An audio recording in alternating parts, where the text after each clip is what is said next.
Hey guys, Desolator Magic back with another great video, and this one's going to be controversial because it's about another hot button topic. Although it shouldn't be because it's mostly just a lack of knowledge and a complete lack of player understanding. So I've noticed at my LGS when people say, hey, they shortened standard, now it's going to cycle twice as often and, 2 blocks per set, whatever, and people are like, oh, they just want more money. They just want my deck to not be valid as long. Yay, wizards. That is such a drastic oversimplification from people who don't understand what's going on. So, whether I think it's a good thing or a bad thing, I think first we need to cover what the problem was that wizards perceived and why they thought that this fixed it. And this is going to shine some serious light on it. For those of you who are really, really new to Magic, the old release cycle was 3 sets per block very slowly, and then like a core set. There might have been other stuff in there, I don't remember. Then there's like From the Vault and Modern Masters, so I don't know. It was a very odd release cycle. So now they're going to a perfectly symmetrical, 2-2, and then your loop. So 2-2, 2-2, 2-2, real simple. So it's like more symmetrical, more repeatable. I think people kind of like that a little bit more than like 3, then a crappy core set, and it's so besides symmetry, they actually had like an actual reason. When there was 3 sets per block, it had to, well, the third block was the problem. The third block had to work with the other block's storyline, the overall mechanics, the strategy, the feel, the creature types. Like if it was Phyrexia, okay, now you can spend your life as if it was mana. That's like Phyrexia's thing, and big creepy creatures, and you can only have so much of that before it gets old. And a block would be 7 months if I'm not mistaken. Yeah, 7 months. It would usually cover about 7 months. So you got 7 months of the same plane, the same creatures. They kept coming up with weird ways to keep it interesting and then failing. That's why FRF sucked. They even admitted that FRF sucked because they overcompensated for the set that came after it, which was Dragons. So they wanted that to be like the big one, so they just kind of put a crappy stall one in there because they beefed up the third one. And so the second one in the set, they kind of weakened it and made it just kind of like a filler one because everybody always hated the third one in the set. So, you could see what the problem was. Now, they've completely eliminated the core set. That was the other big change. The core set contained tons and tons of reprints, and that kind of disinterested like the experienced players, and plus it had really, really purposely simple mechanics and like a really low overall complexity in the whole year. As far as the other sets are concerned, they would never like really introduce anything new, and if they did, it was like really subtle and boring and not like earth shattering. And, that's where they would just dump most of the reprints, honestly, and it would be like a really large set, and people would buy it if they felt like it. Otherwise, you could dig out your old cards and feel special that you don't have to rebuy them, but it just never was popular. So then they thought, well, if this is like the set for new players, do they only really start playing at one time during the year? And then there's really other products for new players like the pre-made decks and stuff. And, you don't want to keep making a set that's notoriously repetitively unpopular, that repetitively has the same cards in it as the past, and just generally that nobody wants to buy. You don't make a product that people don't want to buy. So they've eliminated the core set, and they're just going to work a smaller amount of reprints into the other sets themselves. Or just print really, really similar creatures as ones that are printed in the past, but add like a mechanic that's local to the set that it's in. So I completely support that. It does kind of hurt Modern a little bit, but it does make Modern players buy more of the standard cards, and increases the rarity of cards that are actually printed in the past. So it's kind of a win-win there. Now, the third major problem was, as they put it, the metagame. As I put it, net deckers.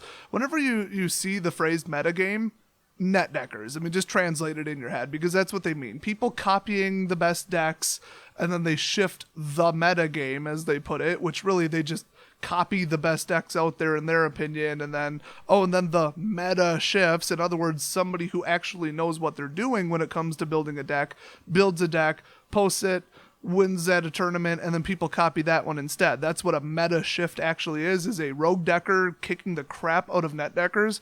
So, people found people are supposed to find more and more powerful decks as time goes on. They're supposed to come up with new ideas and, kind of work on each other's ideas, or just come up with something out of the blue, or just find ways to improve the current decks, or just switch deck concepts and then, okay, this one works better. And, that was great. Except now, people find the most powerful decks really quickly. There's, instead of, major tournaments that are held like once a month or something, they're like every weekend. They're all live streamed. Everybody watches them. You can watch the recap on YouTube, and, there's more social interaction online about deck ideas, and more people posting the results of more types of tournaments. And so people find the powerful decks really quickly because there's just more games going on and more people are paying attention to them and talking about them, basically. So once again, net deckers ruin the game for everybody by finding some ultra powerful deck combos that normally wouldn't have been discovered yet, and then they all switch to them and play them because they just have this unhealthy obsession with winning or else. I mean, I play for fun. I like to win. Obviously, that will not surprise anybody at my LGS that I like to win, but I'm not going to sit there and play, a mirror match over and over and over while we're all playing what's perceived as the most powerful deck. I'm not going to do that. I mean, it's a lot more fun to come up with the ideas on my own, like Wizards wants us to, and then work from there. So the whole meta shift, meta game, net deck thing, it got, it gets the game really stale. People will just constantly see the best decks. There's just no more room for improvement because eventually late enough in the set, there's just nothing you can do. And the other problem that I saw was that the last block to have 3 sets in it, which was Khans of Tarkir, Fate Reforged, and Dragons, well, I mean, it's all 3-color. 3-color, 3-color, 3-color. They aren't going to magically switch it to 2-color in the middle and be like, whoa, we're still on the same plane, but like the clans are gone. And honestly, they did time travel in the storyline, so they could have had them disappear and had Dragons of Tarkir not be 3 colors. But nope, they pretty much still stuck with 3. I mean, it was a 3-color block as a whole. I mean, they can say that they're trying to drive 2-color all they want. It's not true. So then Origins comes out on its own and does absolutely nothing about the 3-color decks that are ultra powerful because, 2 weeks after the set was released, people have figured out some killer deck ideas, and now the new set, the new block, whatever, has no chance in hell of ever beating it. And then BFZ comes out, absolutely nothing happens. People just take their existing net decks, swap out a couple cards and make them even more powerful, and then keep on going. So you really do need the whole concept of a block to change more often. So every 6 months, you'll be on a new plane with a new storyline, an entirely new type of creature, completely new mechanics, and just new everything. So you're not just going to be stuck in Tarkir for like 7-8 months, whatever it was, and then everybody's playing 3-color and screw the next one until it's been completely released. That is such a bad system. It's just terrible. So the other problem with changing worlds, while we're on that topic, or changing planes or whatever they call it, is that if you're actually going to go to a world that you've been to in the past, because it's actually really popular, like Return to Ravnica, people were just wild about that, and then now we returned to Zendikar, that was great. So they actually plan to, I think they said about every other set return to like an old place, mostly for the purpose of reprints, but then they could kind of rework it and people could relive the past and get some nostalgia or whatever. I don't know, I didn't play back then, so I could care less. Apparently they haven't considered players like me that weren't playing for the last 10 years. Well, if it takes an entire year for you to go to a new plane, well, that's a problem. They had said that they tried to plan out like 10 years in advance, and it didn't work so well because they couldn't visit all the places they wanted to revisit. They said that they approximately wanted to go plane we've been to before, and then new plane. Plane we've been to before, new plane, approximately alternating. They obviously are not sticking to that, in case you haven't been paying attention, although Magic Origins, okay, I guess you could say that. But that was like visiting 5 planes at once, and it was kind of a core set, but it kind of wasn't. You can't really even fit that into anything. It's kind of its own beast. But if now we're going to a new plane twice per year, there you go, solves the storyline problem. And then from a card design standpoint, like I was saying, the third one in the block was just boring as hell every single time, because you'd still have to make creatures and spells that look like they belonged on Tarkir, because you were stuck in Tarkir for 7 months. So from a card diversity standpoint and a deck diversity standpoint and, flexibility in making Standard a little bit more like Modern with more different ideas and different card interactions that most people wouldn't think of, not just, oh, I'm sticking to this block, my whole deck's from this block. That's what they wanted to avoid. They wanted people to actually adopt the new set when it comes out, even before the entire block is released, just for power reasons. So Standard is actually going to contain 3 blocks now and not 2. So they're actually upping the diversity and they're upping the card options while actually leaving less total cards in Standard. Now, leaving less total cards is extremely important. Let me just hit on that before we close. So you've got Vintage and you've got Legacy. You win on turn 1, the cards are OP as crap and it's a complete free-for-all. Then you've got Modern where you basically win on turn 4 if you can, and if it's more powerful than that, they'll just ban it. That's basically their policy for Modern, in case you didn't read their press release. But the power level goes down because you can actually respond and it's reasonable to say, you might go to turn 15. Then we've got Standard where you could stall out to turn 30. Anything could happen. I mean, you never know what you're going to sit down across from because there's all these crazy strategies and nobody's going to win on, turn 3 or 4 unless you really have a bad deck, I guess. So having a lower power level is more fun. The most popular format by a long shot is Standard. Now, some of you just had a heart attack if all you play is Modern. You think Modern is more popular. It isn't. I mean, they have confirmed it isn't. It has less players, and obviously they make less money from it. Hello. But they said it's smaller, it has less interest, it has less people attending the tournaments. That is absolute reality and fact. So the people have voted with their, I guess, games or their play style or their chosen format, however you want to say it. They voted and they decided that Standard is the best. Probably because it actually changes. I mean, who wants to go into Modern and play the same deck for 10 years? Now, that actually rarely happens. It usually shifts a little bit, but it's so darn slow, you end up week after week after week playing the same format over and over and over, which is kind of happening in Standard now with all the 3-color Tarkir decks. I mean, just nothing could compete with them until OGW came out. And now it's kind of 50-50. Some of them are using those cards to reinforce their existing decks, while other people are going like Allies and Eldrazi. So it's a reasonable shift, and people are, coming up with new decks, and everybody's having more fun because they're not bored playing the same stupid decks or playing against the same stupid decks. A lower power level in general of your deck is probably the most fun. I mean, the most fun games are probably sealed, in my opinion, because everybody's on a level playing field, except that you might get lucky and draw some just OP as crap creature. Like if you went to the OGW release and you pulled out of your BFZ pack Oblivion Sower or Endless One, you just won. I mean, as long as you can get them out in a game, you just can't compete with something like that. I mean, it's just a monster. But other than that, I mean, we've done events where we give people 100 randomized commons, and that's it. And that's what you have to play with. And the games are just riotously funny because you never know what the next card is going to be. It's not like, oh, I know what's left in my deck. I'm going to scry, 5 every turn, and I'm going to go get this, and my deck works the same way every time. You might win, but it's boring, So if you don't know what the heck is coming, you're playing like 4 colors and it's all common, nothing's overpowered, and you might pull just the right spell or just the right creature or not.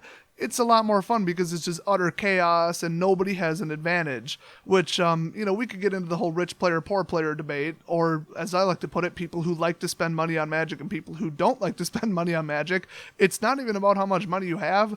It's about how much you're willing to spend on it. And that's where, I'm a little different than most people, but, it's just more fun to have a level playing field and complete utter chaos in games that could go any way. Plus, then it comes down to play skill.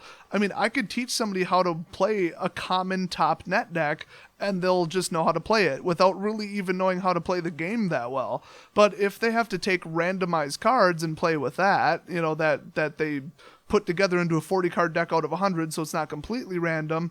It's deck building skills, but then it's also play skills. It's decisions about attacking. It's decisions about what to kill. Do I kill this now? Do I kill it later? Do I take the hit? Do I try to heal later? And it's just way more complex, way more thinking, but without getting like crazy on the thinking. It's just you have to know how to play Magic. at a lower power level of decks. So the lower the power level, the more fun people have, the more amount of decks are out there, because you won't just have a couple rise to the top. Like with Modern, there's only a couple decks that could be considered tier 1. Usually it's like 4 to 6 decks, and that's it. That's where most forums and most websites cut it off. And those are like the decks. And if you try to build another tier 1 deck, you're just not going to, because they've all been thought of, and there's just so many cards that you could have so many combinations that something that powerful would eventually come out, but it's very rare. If you were to just randomly pick 100 cards, you're not going to come up with something very powerful. But if you specifically pick it out of a pool of 50,000 cards or whatever it is, or 10,000 or however many are in Modern, yeah, you're going to come up with some powerful stuff. So if they put less cards in Standard, that means that there are less powerful decks overall. People have more options. Like right now, if you said, I want to play Black Kill, no, you don't. You will lose. I mean, you will lose so badly playing just straight black creature kill control. So I'm going to swing at you with creatures, and I've got 12 kill spells. Right now, that will lose so badly to like Token Drop or Eldrazi Ramp, or Control. Oh my gosh, like don't even get me started on Esper Control shredding a kill deck.